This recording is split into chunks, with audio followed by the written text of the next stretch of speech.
catequizandos, tudo bem com vocês? Quanta saudade, né, que eu estou de estar lá na catequese junto com vocês, para a gente partilhar bastante, para a gente aprender, para a gente ensinar. Mas, novamente, vim aqui para fazer mais uma catequese com vocês.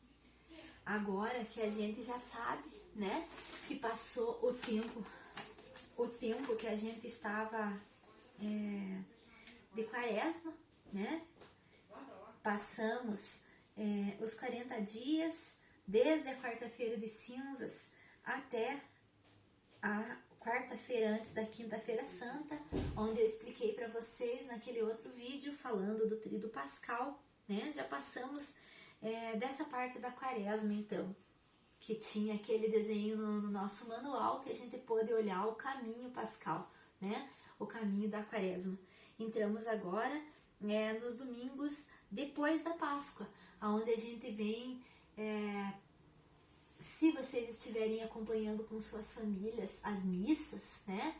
Pela TV, pela internet, a gente vai vendo que estão sendo lidas e refletidas as leituras dos Atos dos Apóstolos, né? Que aonde São Paulo escreveu sobre as experiências que os apóstolos tiveram depois da ressurreição de Jesus, né? Que foram perseguidos, que sofreram, que não foram acreditados, mas que não perderam a sua fé e nem o intuito de falar sobre Jesus, nosso Salvador, né? E foi por isso. E agora a gente está vivendo esse tempo depois da Páscoa, que são 5 domingos após a Páscoa que nós estamos passando. Então, nesse tempo, como vocês podem ver, hoje eu coloquei aqui no chão uma toalha branca, né? Porque já aconteceu a ressurreição, né?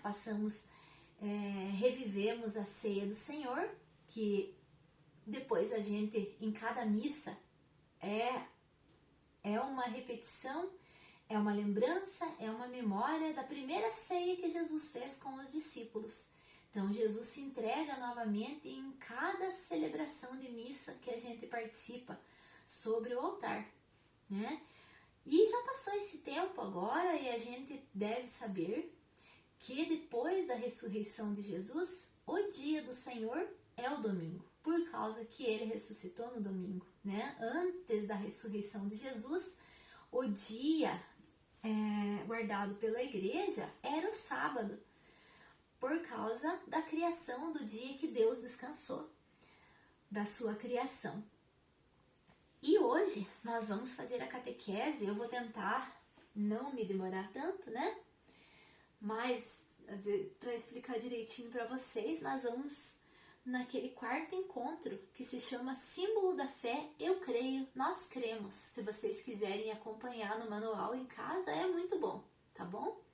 Eu não vou ler, mas nós vamos aprender ali em cima, né, desse encontro da catequese que nós não estamos fazendo, vamos fazer hoje. Então eu queria mostrar para vocês aqui, que aqui sobre esse pano que eu coloquei essa toalha, eu tenho aqui, ó, para mostrar para vocês, terra, e tem algo escrito aqui embaixo desse pote de terra. Eu tenho aqui, vou mostrar para vocês, não sei se dá para ver direitinho, mas é um pouquinho de semente. Embaixo das sementes aqui também tem algo escrito, que daqui a pouco a gente vai ver. Não são flores naturais mesmo, né? São artificiais, eu não tinha um vaso de flor natural, mas terra, semente e a flor. Esse ciclo, né? Embaixo das flores também tem algo escrito. Então, eu vou agora... e tem mais uma coisa. Aqui também eu vou mostrar umas plaquinhas para vocês. Essa daqui, que está escrito Pai, Filho e Espírito Santo. Se nós estivéssemos lá na catequese, que vocês pudessem partilhar comigo o que vocês entenderam desses elementos, né? Talvez vocês iam falar, dar a sua opinião. Como aqui não vai dar para vocês darem a opinião, eu vou ler o que diz aqui embaixo da terra. A terra está representando aqui para nós o quê?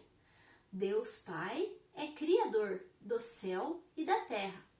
Do céu e da terra e de tudo que existe. Vocês viram no segundo tempo da catequese toda a criação de Deus, né?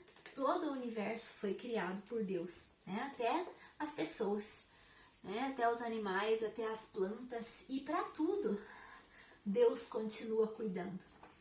Embaixo da semente temos essa inscrição.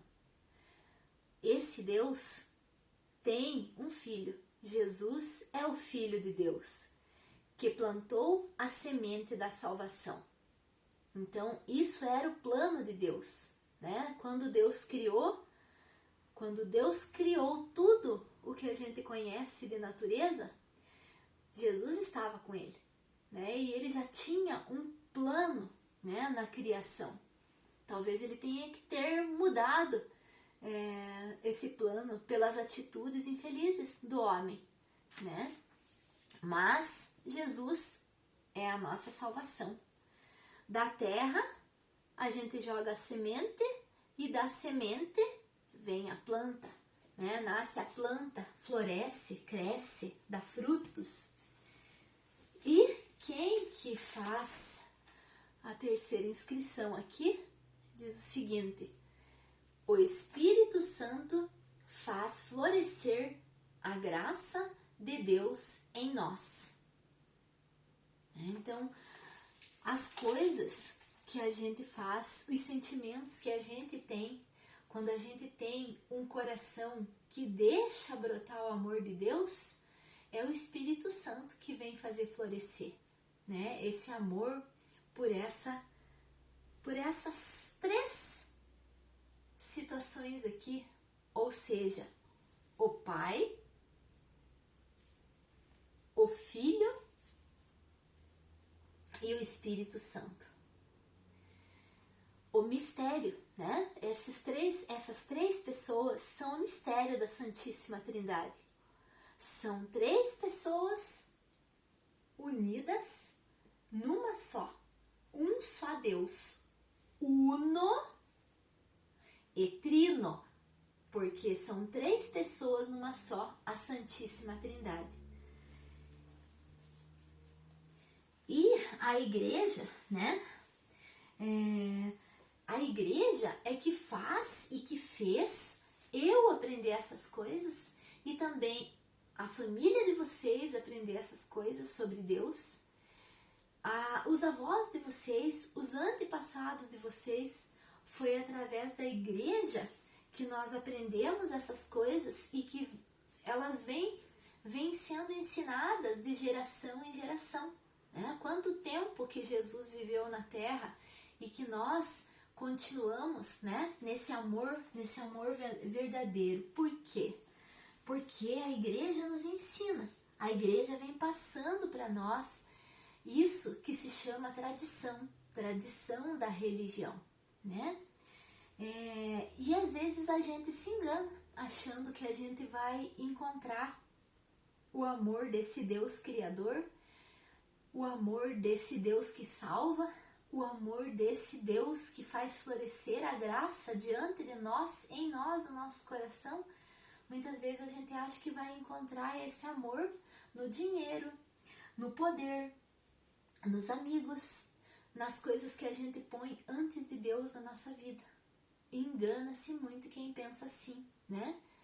A igreja já estudou, a igreja já refletiu, desde lá do tempo de Jesus, né? Desde os apóstolos que vieram repassando essa tradição, esse amor, as coisas que Jesus fez por amor, né? E fizeram chegar até nós. Graças a Deus essas coisas chegaram até nós. Graças a Deus nós não vivemos, né, com os olhos fechados e com o coração sem conhecer essa verdade. E vocês lembram, né, no ano passado, no segundo tempo da catequese, e que depois vocês podem observar lá no manual de vocês, tem um desenhinho que diz Antigo Testamento e tem uma sequência do que vocês estudaram no segundo tempo da catequese, falando de toda a história da criação, né? Que no princípio era Deus, né? Deus não queria ficar simplesmente sozinho, né? E ele fez o quê? Ele pensou e criou tudo o que há em 7 dias. Vocês viram ano passado na catequese e ele foi vendo que tudo era bom. Deus criou no sexto dia o homem, né? Ele fez um plano, né?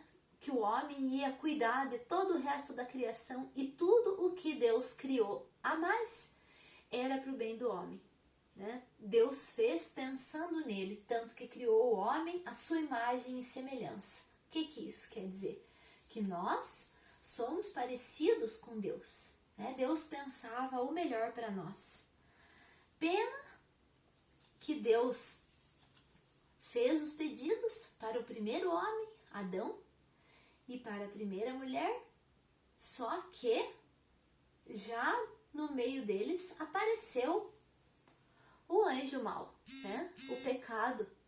O anjo mau veio para tirar a perfeição do que Deus tinha feito, né? Satanás veio se intrometer porque ele também queria ser como Deus. Então o pecado veio, né? E houve muitas coisas ruins. Deus não perdeu a esperança como ser humano e chamou outros personagens importantes, né? Chamou Noé, que fez a arca, para Deus fazer uma nova aliança com o povo. Depois vocês lembram, devem ter ouvido ano passado a história de Abraão, né? Que demonstrou o seu amor quando aceitou, quando ofertou em sacrifício, né? O seu filho para Deus, para provar o amor a Deus, entregando o filho dele para um sacrifício. Só que Deus não deixou porque ele disse que já tinha percebido o amor de Abraão. Depois vocês lembram também, devem ter visto ano passado a história de José do Egito, né? Que os irmãos tinham inveja dele, queriam entregar ele, né, para o faraó.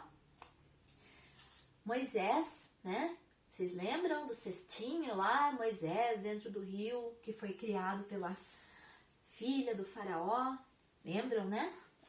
E isso daqui é toda a sequência da história da criação. Eu inventei? Não, vocês sabem muito bem que essa história está na Bíblia, né? E que, claro, para a gente saber essas coisas, a gente tem que ir até lá na Bíblia para ler a palavra, né? E alguém teve que escrever tudo isso para a gente poder aprender, para a gente poder saber e dar valor a tudo que Deus fez e amar a Deus sobre todas as coisas. Depois, por motivos que eu acho que vocês viram o ano passado, né? Nem tudo foi bem nesse tempo da história, né? Da história bíblica, da história da nossa salvação, dessa caminhada do povo de Deus. Então, Deus foi obrigado, na verdade, a escolher algumas pessoas, né? Josué, os juízes, os reis, porque o povo não estava contente com o jeito que o mundo estava sendo governado. Mas nem tudo deu certo, né? Vieram depois os profetas, o nome eu acho que vocês viram ano passado também, que são as pessoas que falavam das coisas que estavam por vir. São vários profetas, vocês também devem ter visto. Os profetas falaram muito, anunciaram muito a vinda do Filho de Deus.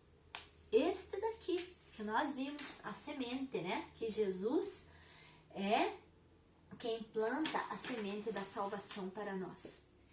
E toda essa verdade estudada, que a gente viu aqui de forma resumida, a igreja também queria que a gente não esquecesse. E foram estudando, os papas foram estudando, O primeiro Papa, vocês lembram que eu comentei com vocês? Foi São Pedro, que era um dos apóstolos de Jesus, né? Depois de São Pedro vieram muitos outros papas que foram estudando, que foram guardando essa tradição, que foram passando uns aos outros até chegar até nós, né? E num determinado período da história da igreja, foi feita uma oração, né? Uma oração que simbolizasse toda essa fé, toda essa crença que a Igreja Católica, que é a Igreja de Jesus, tem, né? E esse símbolo, essa oração que foi feita, né? Para nós, ela é um símbolo, como se diz, né? É um símbolo.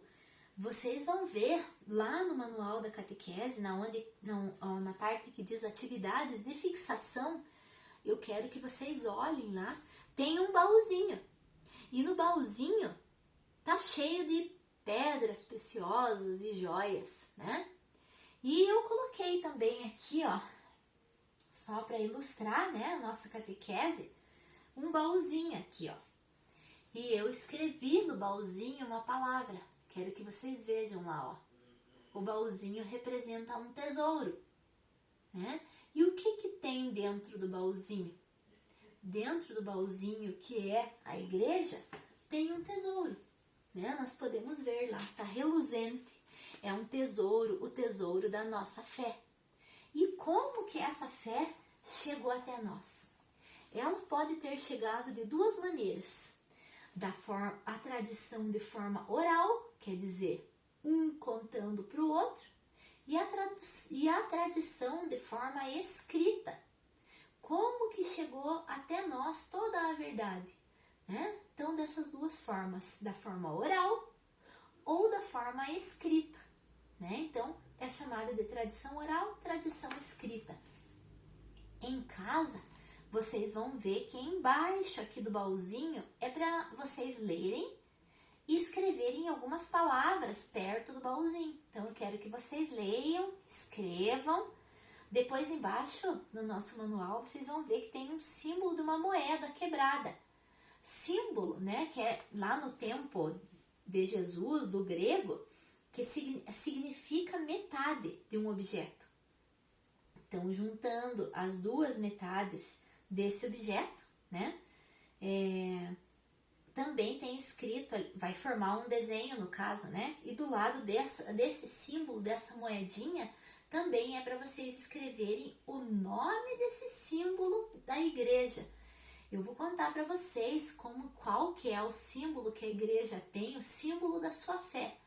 Vocês lembram que na hora da celebração da missa, tem uma hora que o padre fala assim, professemos a nossa fé. Isso quer dizer que nós vamos professar, falar, repetir tudo o que a igreja acredita, né? E dentro desse símbolo que é a profissão de fé, nós falamos dessas três, dessa trindade que eu expliquei agora para vocês, né? Do Deus Pai, do Deus Filho e do Deus Espírito Santo. A oração do creio, ela é dividida em 3 partes, então. Porque ela fala do Pai, ela fala do Filho, ela fala do Espírito Santo. Se vocês perceberem, lá no creio também temos a figura da mãe, né? Jesus, né, não teria nascido se Deus não escolhesse a perfeição em forma de mulher, a nossa mãe, né? Nossa mãezinha, né? Essa daqui que é a capelinha que eu fiz, que ela tá esperando para ir para casa de vocês, né? Então Deus escolheu uma mulher perfeita de conceição imaculada, né? Maria, nossa mãe, nasceu sem pecado, né? Desde a sua conceição, quer dizer, desde o seu nascimento. E eu queria contar também para vocês, bem rapidamente, né? Uma historinha bem legal, só para ilustrar toda a nossa fé, né? Que Deus, eu quero contar assim para a gente pensar mais na nossa realidade. Então era a história de um homem. O homem tinha um filho somente. E ele trabalhava fora. E num dos dias que o homem estava indo trabalhar, o filho queria ir junto para o trabalho. E começou a chorar. E o pai disse assim, bom, então vai, né? Por causa que o pai trabalha sozinho lá no lugar. Esse homem trabalhava numa ponte elevadiça, né? Quando a ponte estava unida, por cima da ponte passava um trem. E quando precisar ir por baixo da ponte, era um rio grande por onde podia passar barcos, né? Então, quando ia passar um barco muito alto, o pai desse menininho, ele tinha o comando da ponte elevadiça. Então, se ia passar um barco meio alto, ele mexia lá no seu comando e a ponte se elevava pro barco poder passar. E quando ele ouvia e sabia o sinal de que estava vindo um trem, ele tinha que abaixar, né, manter a ponte no nível. E o piazinho lá, enquanto o pai estava trabalhando, mexendo lá, limpando o local onde ele trabalhava, o piazinho foi lá perto da ponte. E a ponte estava elevada na hora que o piazinho estava brincando. E se o pai tivesse que abaixar a ponte, o piazinho estava por perto ali, onde ia espremer o piazinho. E o pai, meio distraído, quando viu, estava vindo o apito do trem, ele teve que tomar a decisão. Se ele abaixasse a ponte, o filho dele podia morrer. E se ele deixasse a ponte sem abaixar para salvar o filho dele, ele ia pôr em risco a vida de várias pessoas que estavam vindo no trem, aproximadamente 200 pessoas. E esse homem teve que tomar uma decisão rápida. Então, o que ele fez? Foi uma coisa muito triste. Ele abaixou a ponte e sacrificou o filho dele para deixar passar o trem com aquelas 200 pessoas. Essa história é uma história um pouco triste. Pensar assim, poxa vida, ele não pensou no filho dele. Mas é para a gente refletir um pouquinho no seguinte ponto. Esse pai que trabalhava, eu contei para vocês porque esse pai era Deus. As pessoas que estavam vindo dentro do trem éramos nós. E aquele piazinho que estava brincando perto da ponte era Jesus.